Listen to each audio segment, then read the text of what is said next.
बच्चों, बीए तृतीय वर्ष के विद्यार्थियों का स्वागत है।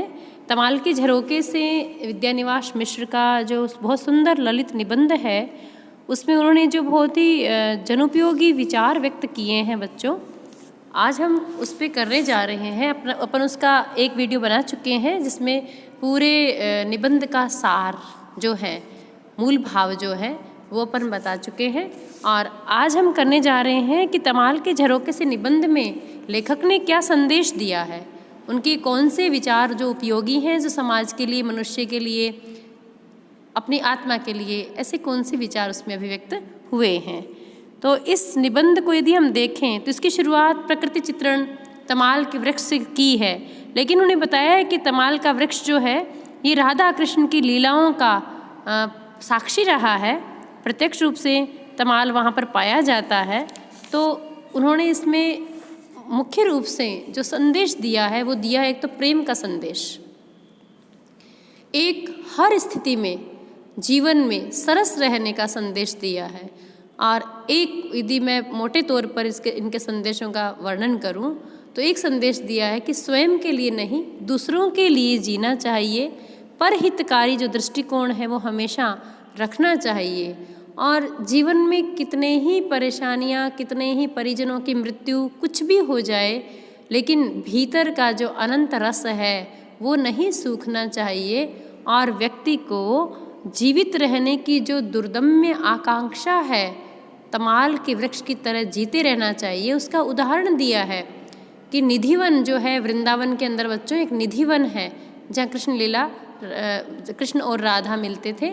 वहाँ पर बोले तमाल का एक वृक्ष है जिस पे बिजली गिर गई, जल गया, वो ठूंठ नजर आ रहा था, लेकिन उसकी एक शाखा पुनः पल्लवित हो उठती है। यानी अंदर भीतर का जो रस है वो नहीं सूखना चाहिए, और भीतर रस है आत्मा जो हमेशा सत्चित और आनंद का प्रतीक है। क्योंकि ये जो चैतन्य है हमारे भीतर वो केवल सुख और आनंद से ही परिपूर्ण है, इसलिए व्यक्ति को जीवन में हमेशा सुख की तलाश रहती है। कारण कि हमारा जो स्वरूप है भीतर, जो हमारा आत्मा का जो स्वरूप है, वो स्वरूप तो हमेशा आनंददायी ही है। इसीलिए हम आनंद को ही ढूंढते हैं, हमेशा सुख को ढूंढते हैं, लेकिन हम गलत दिशा में ढूंढते हैं। हम संसार के अंदर ढूंढते हैं, भोगों में ढूंढते हैं, विषयों में ढूंढते हैं, जो कि वहाँ उपस्थित है नहीं, हमें भासित होता है, आभास होता है मात्र। जैसे छाया चलती है तो यूँ लगता है छाया चल रही है, नहीं व्यक्ति चल रहा है, लेकिन वो व्यक्ति नहीं होता, उसकी मात्र परछाई होती है, चल तो व्यक्ति रहा होता है। ठीक वैसे ही इस संसार में जितने भी प्रकार के धन प्राप्ति के, पुत्र प्राप्ति के, अच्छी नौकरी प्राप्ति के, यश प्राप्ति के, कोई पद प्राप्ति के, जितने भी सुख हैं उनमें सुख भासता है, सुख वास्तव में वहाँ नहीं है। सुख तो भीतर ही है, सुख की जो खान है वो हमारी आत्मा है। तो लेखक ये कहना चाहता है कि जीवन में एक तो दूसरों के हित का दृष्टिकोण हो, प्यार ही हमारे जीवन का लक्ष्य हो, और कितनी ही ऊंचाइयों तक पहुंच जाए कोई व्यक्ति या जाति, उसके अंदर कर्तापन का अभिमान कभी नहीं होना चाहिए, उसका अहंकार बिल्कुल चूर्ण होना चाहिए, और वो हमेशा दूसरों को कुछ न कुछ देता रहे। तो इनके संदेश में यदि हम पहला संदेश मुख्य रूप से लेवें तो वो है कि मनुष्य की जो जीवित रहने की जो आकांक्षा है, जीवनी शक्ति, जो जिजीविषा शक्ति है, वो उसके अंदर होनी चाहिए। अब वो स्वयं किसी और का उदाहरण नहीं देते हैं, वे पहले तो खुद का ही बताते हैं कि एक एक करके मेरी सारी डाल छिनगाई गई, यानी एक एक करके मेरे मित्र गए, परिजन गए, मेरी बचपन में बड़ी बहन चली गई। तो देखा जाए तो सांसारिक दुखों से परिपूर्ण है लेखक, लेकिन ये सब ऊपरी होते हैं, ये क्षणिक हैं, ये परिवर्तनशील हैं, जबकि भीतर आत्मा के अंदर जो सुख और आनंद है वो तो अनंत है और वो हमेशा रहने वाला है। इसलिए लेखक की इस बात को तमाल के वृक्ष का उदाहरण देते हैं कि कैसे आधे भाग पर बिजली गिर जाने के बाद भी वो तमाल वृक्ष जो है वो मृत्यु की यातना को सहकर भी जीवित बना हुआ है। उसने जीने की आकांक्षा नहीं छोड़ी है, वह हताश नहीं हुआ है, अभी भी उसके फूलों के अंदर वो अनंत रस है और वो दूसरों को वैसे ही सौरभ लुटाता है। तो दूसरा मुख्य रूप से संदेश हो गया सेवा का जो भाव है, परहितकारी जो दृष्टिकोण है, दूसरों के हित में जीने का जो संदेश दिया है कि जिस प्रकार चैत्र के महीने में तमाल जो होता है पूरे वातावरण को सुगंध से भर देता है, भले ही उसे मृत्यु की पीड़ा क्यों ना होती हो, उसी प्रकार मनुष्य को जो है कितना भी जीवन में कष्ट पाकर भी दूसरों को सुख देना चाहिए, दूसरों का हित करना चाहिए और हित की सुगंध समाज में फैलानी चाहिए। फिर वे राधा और कृष्ण का उदाहरण देते हैं। जयदेव ने जो गीत गोविंद लिखा था उसके माध्यम से कि प्रेम मांसल नहीं, प्रेम तो आत्मा को प्रसन्नता देने का मुख्य भाव है, मुख्य आधार है जीने का। इसलिए हमारे जीवन का जो लक्ष्य है वो केवल प्यार ही होना चाहिए। कुंज में राधा और कृष्ण के मिलन से व्यक्ति को ये सीख लेनी चाहिए कि जीवन में उत्तरोत्तर वो प्रेम हमारा बढ़ता रहे, जीवन ही प्यार हो जाए और प्यार में कोई स्वार्थ ना हो और प्यार ही जीवन का लक्ष्य बन जाए। अब एक प्रश्न उठता है कि यदि हमें प्यार है और वो व्यक्ति गुजर जाता है, मर जाता है, चाहे माता पिता है चाहे कोई भी है, तो ऐसे में फिर क्या दुख नहीं होगा? दुख तब होता है जब हमारा उससे कोई स्वार्थ होता है कि हाँ इससे कुछ मिलने वाला था और ये चला गया।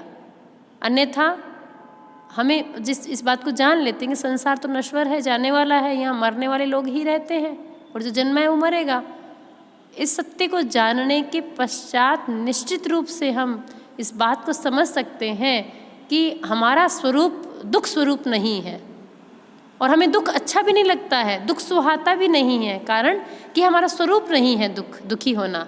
हमारा भीतर का जो स्वरूप है वो हमेशा प्रसन्न रहने वाला, आनंद देने वाला, सुखदायी होने के कारण, सत्यचित आनंदित होने के कारण हम हमेशा सुख की तरफ ही बढ़ते हैं और ये सांसारिक सुख जो है वास्तव में सुख होते ही नहीं है।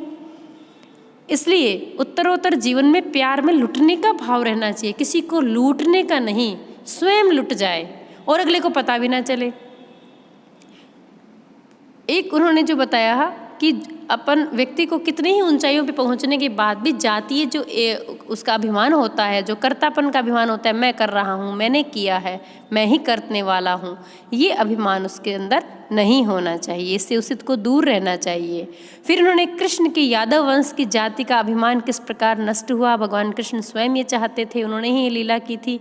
यादव वंश संपूर्ण नष्ट हो गया केवल अहंकार के कारण और इसीलिए वे लेखक भी चाहते हैं कि हमें भी वंश और जाति का अभिमान ना हो, हमारे अंदर कर्तापन का अभिमान न होकर हमें ईश्वर का सहारा लेना चाहिए।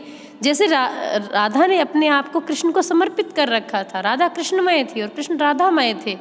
वे एक दूसरे को केवल सुख देने के लिए हैं, वे सुख लेने के लिए नहीं बने हैं, क्योंकि एक ही ने, कृष्ण ने ही तो दो रूप बनाए हैं। कृष्ण का जो संपूर्ण प्रेम है वो पूरा प्रेम ही साकार रूप में राधा बना है, कृष्ण का ही अंग है वो।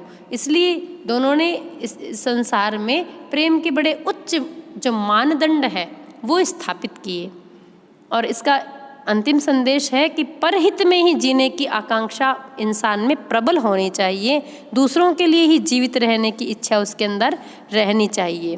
कारण कृष्ण के जीवन का एक बहुत सुंदर उदाहरण देते हैं।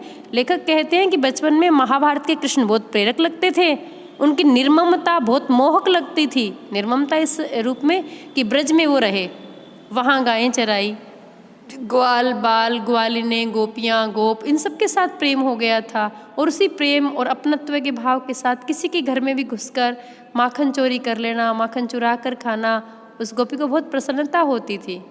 बच्चों, इस माखन चोरी की लीला को मैं यहाँ विस्तार तो नहीं देने वाली, लेकिन मैं आपको समझाने के उद्देश्य से बताना चाहूँगी कि इसको यदि हम लौकिक दृष्टि से देखते हैं तो कृष्ण चोर नज़र आते हैं, लेकिन यहाँ वास्तव में वो प्रेम देने और प्रेम लेने के लिए ही ये लीला कर रहे थे। कैसे कि बहुत सारे ऋषि मुनि जिनको 10-10 हज़ार वर्ष हो गए थे तपस्या करते हुए और उन्हें भगवत प्राप्ति नहीं हुई थी, उन सब ने मिलकर भगवान से जब प्रार्थना की, जब भगवान ने देखा इतने सारे भक्त हो गए हैं और सबकी अलग अलग इच्छा है, कोई पुत्र रूप में पाना चाहता है, कोई प्रेमी रूप में पाना चाहता है और कोई अपने सखा रूप में पाना चाहता है, तो ऐसे में उन्होंने एक लीला ऐसी रची कि उन सब भक्तों को वहाँ ब्रज भूमि में जन्म दिया, गाय के रूप में, वृक्षों के रूप में, लताओं के रूप में, मनुष्यों के रूप में, गोप ग्वालों के रूप में, नंद यशोदा के रूप में, और फिर उन सब के साथ लीला की। जितनी भी गोपियाँ थी, जिनके लिए कई बार आक्षेप लगाए जाते हैं भगवान कृष्ण पे कि वो गोपियों के साथ रासलीला करते पर स्त्रियों के साथ, बच्चों ऐसी बात बिल्कुल नहीं है। भगवान कृष्ण की उम्र मात्र 5 से 7 वर्ष थी जब वो गोपियों के साथ रासलीला करते थे। 11 वर्ष के तो वहाँ से निकल ही गए थे। ऐसे सुंदर बालक, सबके मन को मोहने वाले, गोपियों ने तो बल्कि उनको पाला था। यशोदा मैया के यहाँ आकर लला का मुख देखती थी और वे कभी कृष्ण की बांसुरी छुपा लेती, कभी कहती छाछ देंगी हम तुम्हें, नाच कर दिखाओ। तो इस तरह का प्रेम था उनका, क्योंकि वो सबकी सब जितनी भी गोपियाँ थी वो सारे ऋषि मुनि थे जो वर्षों से 10,000 वर्षों से कृष्ण के साकार रूप को देखने के लिए तरस रहे थे। उन सबको तृप्ति देने के लिए तब उन्होंने रास के अंदर ये व्यवस्था की कि सबकी इच्छा थी कि भगवान का सानिध्य मिले मुझे। तब उन्होंने एक एक कृष्ण और एक एक गोपी की व्यवस्था की रासलीला के अंदर, कि प्रत्येक गोपी को ये आभास हो जाए कि कृष्ण मेरे साथ हैं, वो ब्रह्म मेरे साथ हैं, एक से अनेक हो गए वो।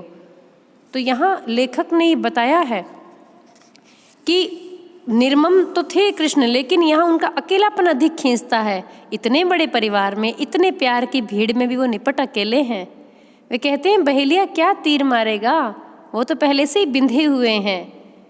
और वे बताते हैं कि कृष्ण को भी तो अकेलापन लग रहा था, उसकी मुस्कान के पीछे भी तो पीड़ा थी, जो उनको लगा कि यदि राधा उनके प्राणों की तेज धार है, यदि वो यहाँ रहे तो उसी में ही खो जाएंगे, और जिस उद्देश्य से वो इस संसार में आए तो वो उसे पूरा नहीं कर पाएंगे। इसीलिए वो राधा को छोड़कर आगे मथुरा में अपना कर्तव्य भाव करने के लिए चल पड़ते हैं। मथुरा से फिर वो द्वारिका से फिर वो हस्तिनापुर, जो महाभारत का युद्ध हुआ, वहाँ अर्जुन को चेताने के लिए, धर्म की रक्षा करने के लिए चल पड़ते हैं। फिर इंद्रप्रस्थ बसाते हैं, पांडवों का बसावट करके, फिर प्रभास क्षेत्र में जाकर वो शरीर त्याग देते हैं।